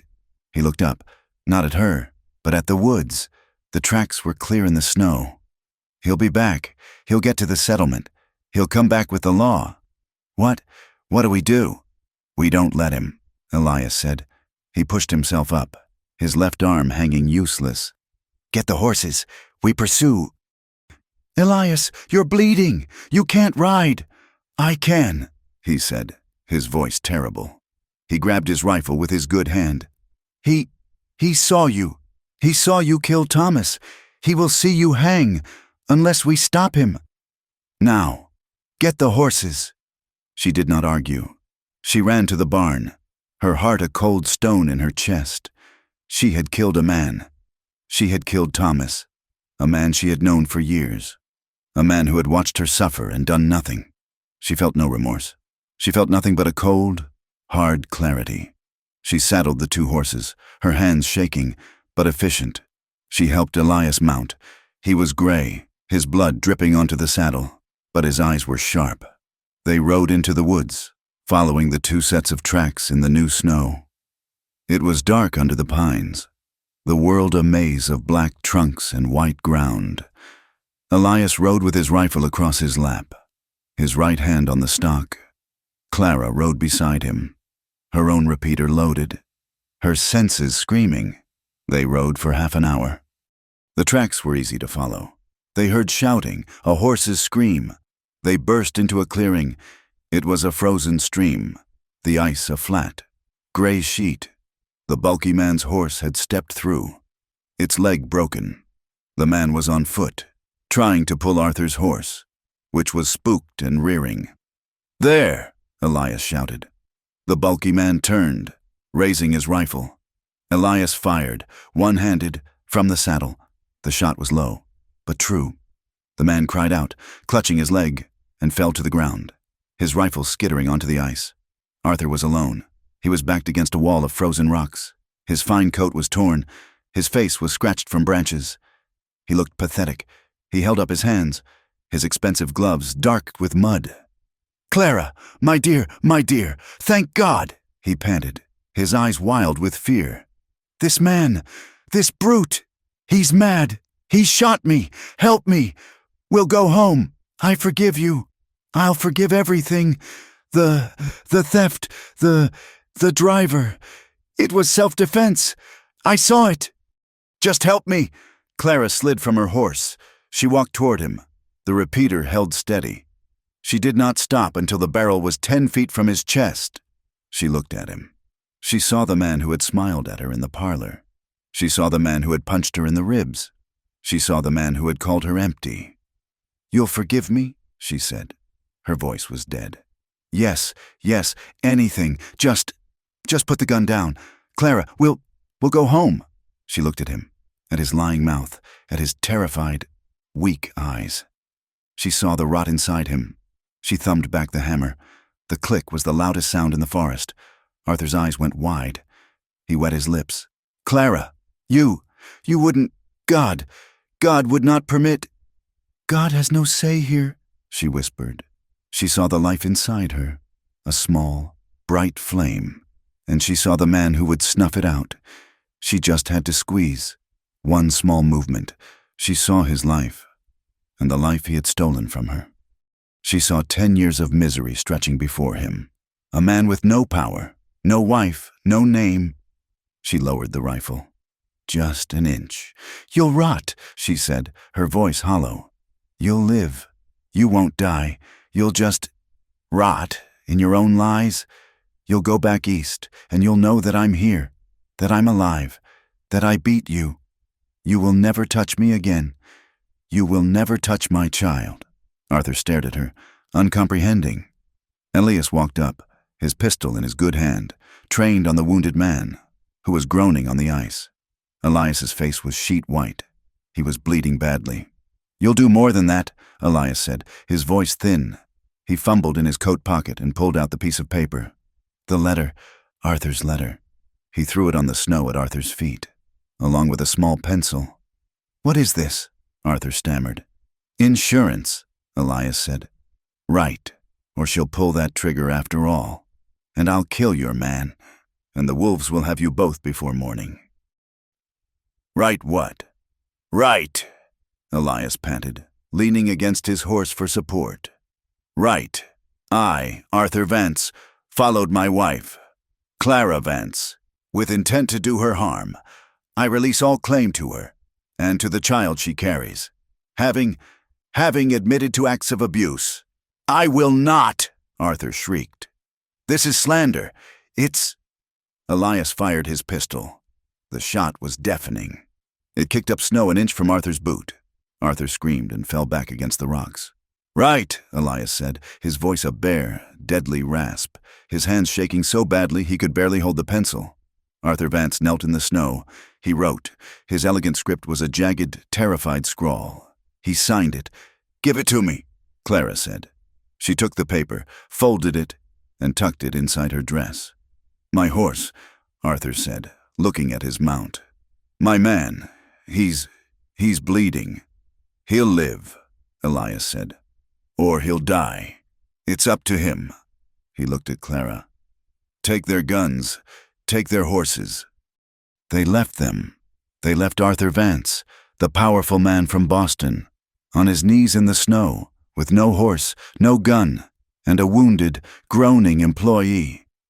Clara did not look back. They rode through the darkening woods, leading the 2 extra horses. They'll freeze," Clara said, her voice numb. "Maybe," Elias whispered. He was swaying badly in the saddle. "But they won't follow. Not us." The ride home was a nightmare. The adrenaline was gone. The cold was setting in. Elias was slumped, his head on his chest, holding the saddle horn with his good hand. Clara had to ride beside him, holding him upright. They reached the cabin yard. The body of Thomas was a dark shape in the snow, already dusted with white. Elias slid from the saddle. He did not land. He crumpled, a dead weight, into the snow. His eyes were closed. "Elias!" Clara screamed. She fell from her horse, scrambling to him. He was unconscious, his skin a waxy, cold gray. The snow around his shoulder was a black-red ruin. She grabbed him under his arms. He was a heavy man, a dead weight. She dragged him, step by agonizing step, through the snow, over the porch, and into the cabin. She kicked the door shut. She got him onto the cot. She cut away his shirt. The wound was a nightmare. It was a deep, ragged hole in the meat of his shoulder, dark and weeping. She was alone. He was dying. She stood for 1 second, frozen and pure. Animal panic. Then she looked at the cradle. "No," she said aloud. You will not die." She went to his small store. She found the bottle of whiskey he kept for medicine. She found her mending needle and the thick, black thread. She ripped a clean sheet into bandages. She built the fire up until it roared, until the cabin was a suffocating heat. She poured half the bottle of whiskey down his throat. He gagged, but he swallowed. She poured the other half over the wound. He did not move. She took the poker from the fire, the tip a glowing, bright red. She looked at his face, pale and unconscious. "Forgive me," she whispered. She pressed the hot iron into the wound. He did not scream. His body just arched, a single, violent, silent convulsion. The smell of burned meat filled the cabin. She retched, but she held it down. She took her needle. She took the thread, and she began to sew his skin back together. For 3 days and 3 nights, she did not sleep. He burned. The fever took him, and he was in Ohio, his eyes wide and seeing, calling for Anne. He was in the snow, fighting, his good arm lashing out. Clara sat, bathing his face with melted snow, forcing water and thin broth between his cracked lips. She was terrified. She had never been so afraid. She had faced Arthur with a rifle, but this quiet, insidious enemy, this fever, it was a monster she could not shoot. She sat in the chair, her hand on her own belly, talking. "You must live," she whispered to him, to the child, to the walls. "You must live. I cannot do this alone. I will not. You promised me your name." On the morning of the 4th day, the sun came out.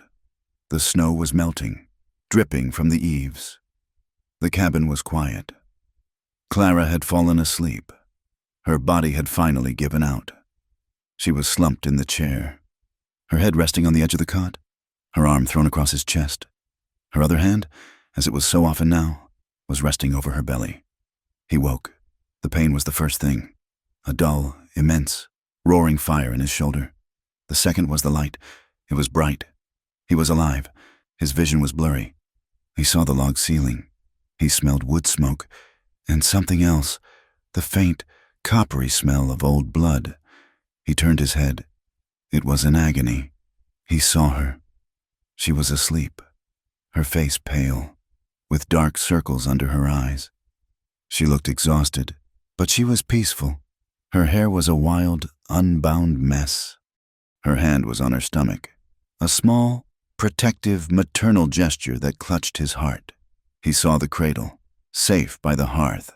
He saw the rifles, cleaned and racked on the wall. He saw the barred door. They were alive. They were safe. He had not failed her. He closed his eyes, not in sleep, but in a wave of gratitude so profound it was a pain all its own. He tried to speak.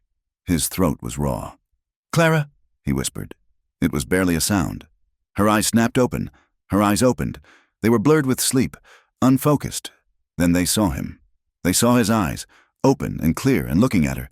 "Elias," she breathed. It was not a question. It was a prayer answered. He did not smile. He did not have the strength. He just looked at her. And in his gaze was all the gratitude, and all the pain, and all the love he did not have the words for. She scrambled to her knees, her hand flying to his forehead. The fever was broken. His skin was cool, damp with sweat. The waxy gray pallor of death was gone, replaced by the pale, sallow look of simple, profound exhaustion. "You're back," she whispered, her voice cracking, the tears she had held for 4 days finally coming, hot and fast. "You're back. You stayed," he rasped, his throat raw. "I promised," she said, her tears falling onto his hand. "I promised." He closed his eyes, his grip on her hand impossibly weak. But it was there. He was there. He was alive. Spring came, not as a gentle arrival, but as a violent, messy birth.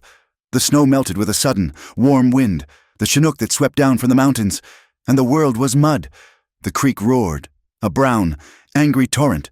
The ground, frozen for 6 months, turned to a thick, sucking mire. But in the mud, there was life.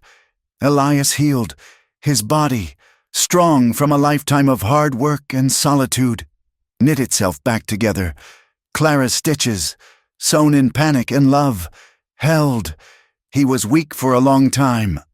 His left arm was stiff, the shoulder a mass of scarred, angry tissue. But he was alive, and Clara grew. As the land changed, so did she.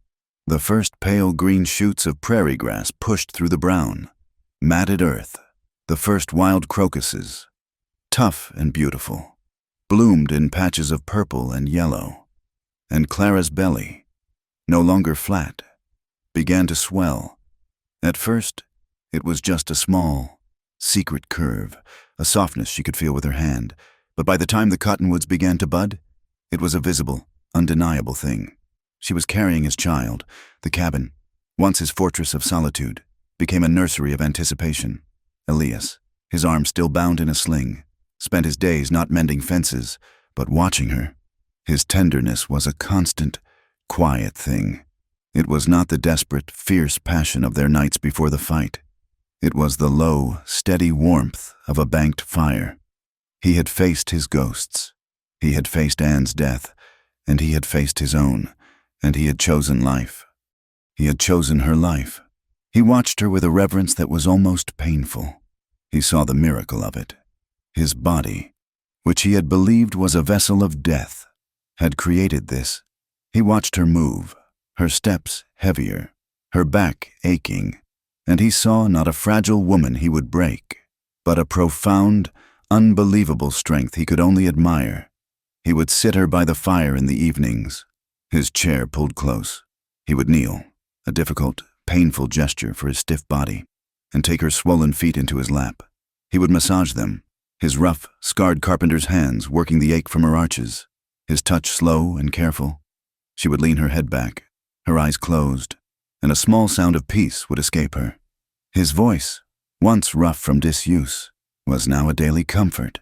He had a small shelf of books, left by his father, Shakespeare, the Bible, a book on Roman history. He would read aloud to her, his voice a low, steady rumble in the quiet cabin. He would read of kings and wars and old gods. But he was not reading to her. He was reading to the child. He was teaching his child the sound of his voice, a promise that he would be there. He finished the cradle. He sanded the pine until it was smoother than river stone, smoother than the one he had built for Anne. He worked on it for a week, his one good hand learning to do the work of two. When it was done, he placed it by the cot, by her side of the bed. It was a solid, beautiful, real object. It was a vow made of wood. Clara would watch him, her hand resting on the swell of her belly, where the small life was now kicking, a tangible, fluttering proof. She would watch him carve, watch him read, watch him look at her, and she felt a fullness that had nothing to do with the child. She had come here seeking a seed. She had found a harvest. But the world outside the cabin had not forgotten them. They were low on flour. The salt was gone. The coffee was a memory. With his shoulder wounded, Elias had not been able to hunt. They needed supplies. They had to go to the settlement. Elias was grim. "I can go alone." "No," Clara said. She was in her 6th month. She was visibly, undeniably pregnant. "We go together. I will not hide. Not anymore." He looked at her strong, steady gaze. He nodded. Together, he hitched the wagon. He laid blankets in the bed for her to sit, to ease the jolting of the rough track. He helped her up, his good hand strong on her elbow. The settlement was 20 miles away, a full day's journey. It was a small, raw town of log buildings and muddy streets, a place of hard men and harder women. They arrived in the late afternoon, as they drove the wagon down the main street. The town stopped. Men, leaning on the porch of the general store, stopped their whittling. They stared. They saw Elias, the hermit from the high country, a man known for his silence and his solitude. And they saw the woman beside him, the woman with no ring and a belly full of child. Women, their skirts hitched up from the mud, stopped and whispered. They looked at Clara, at her plain, mended dress, at her serene, unashamed face. They looked at her belly, and their faces hardened. They were wives. They were mothers. They saw a sinner, a fallen woman, an affront to their own hard-won respectability. Clara felt the stares. They were stones. They were the looks she'd seen in Boston, the judgment of a world that had rules she had broken. She felt her face burn. She wanted to look down, to hide. She felt Elias's hand move, his large, warm, one good hand closed over hers, where it rested on her lap. It was not a small, secret gesture. It was a public act, a defiant, possessive claim. She looked at him. He was not looking at the whispering women. He was not looking at the staring men. He was looking straight ahead, his jaw set, as if he were driving his wagon through a storm. He did not flinch. Clara took a breath. She lifted her chin. She laced her fingers through his. They were a fortress of two. They did not flinch. He pulled the wagon up to the general store. He climbed down, his movements stiff, and then turned and held up his good arm for her. He helped her down, his hand at her waist, steadying her. He did not let her go. He kept his hand on the small of her back and guided her up the steps, through the silent, parted crowd, and into the store. A man was there, a thin, nervous man behind the counter. He was wiping his hands on his apron. "Elias," he said, his voice strained. "Been a time." "Silas," Elias said, his voice a low rumble. "We need flour, 50 pounds, and salt, sugar, coffee, and molasses, and—" He looked at Clara. "And," Clara said, her voice clear in the silent store. "Do you have any flannel? Soft flannel, white or yellow?" The storekeeper's eyes flicked to her belly, then away. Reckon I do." As they gathered their supplies, a man stepped into the store. He was an old man, his beard white, but his eyes sharp. He was dressed in black, his coat dusty from the road. He was a traveling preacher, a circuit rider, one of the men who brought God to the godless places. He looked at Elias. He looked at Clara, at her hand, which Elias still held. He looked at her belly. His face was stern, a mask of judgment. "You, sir," the preacher said, his voice booming in the small space. "Elias, I know you, a man who lives without God." Elias turned, his body shielding Clara. "This is not your concern. Preacher, it is my concern," the man said, stepping forward. "It is the Lord's concern. This woman, this child. It is an abomination in the sight of God. You live in sin. You shame this community." Clara felt Elias's hand clench. She felt the rage come off him. A hot, dangerous wave. Before he could speak, she stepped out from behind him. She faced the preacher. "Do not," she said, her voice low, but carrying. "Do not you dare.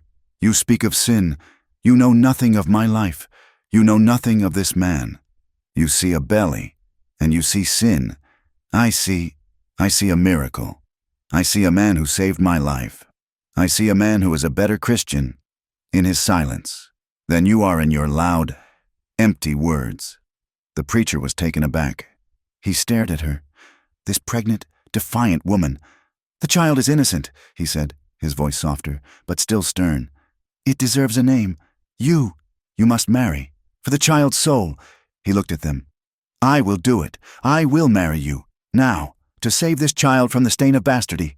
Elias looked at Clara. He would have married her in the snow.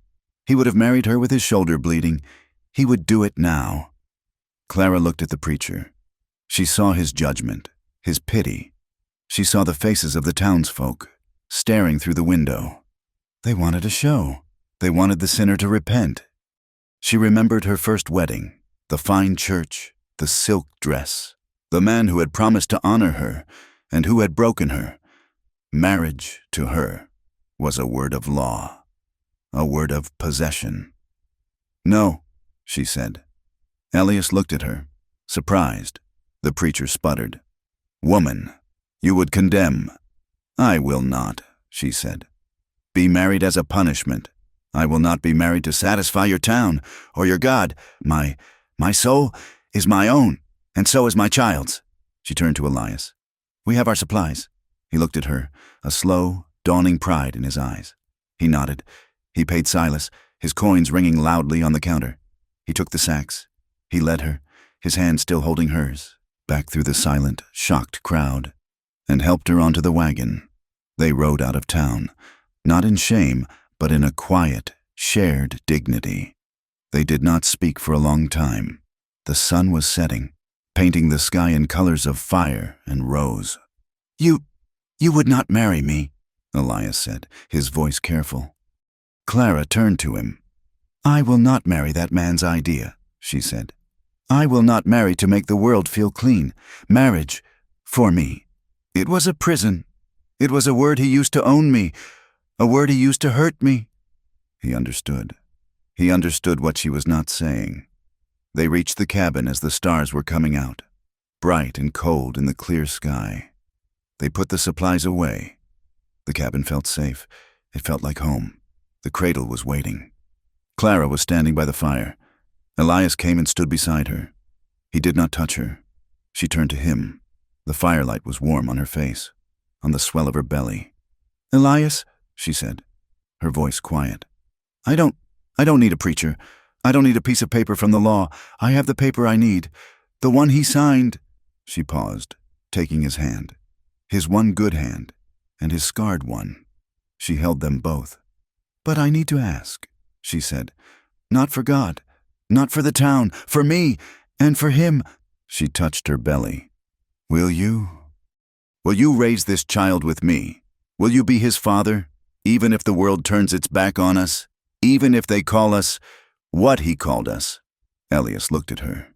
He saw the woman from the snow, the woman who had killed for him, the woman who had sewn his shoulder and saved his life. He saw the mother of his child.